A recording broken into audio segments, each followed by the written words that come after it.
జై గురుదత్త. నా పేరు మహేష్.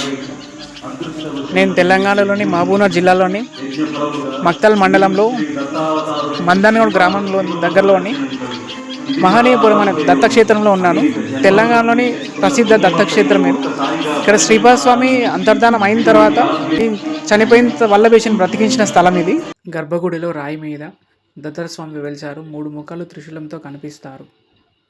వల్లభేషిని చనిపోయిన తర్వాత బతికించిన తర్వాత ఆ స్వామి చేతి ముద్ర, రక్తం చేతి ముద్ర ఇక్కడ వేశారు.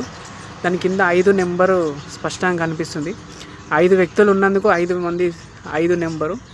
తర్వాత శ్రీపాద స్వామి 3 చంపారు, అందుకు 3 గుర్తు స్పష్టంగా కనిపిస్తుంది.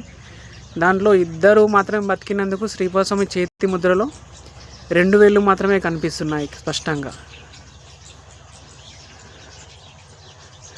జై గురుదత్త.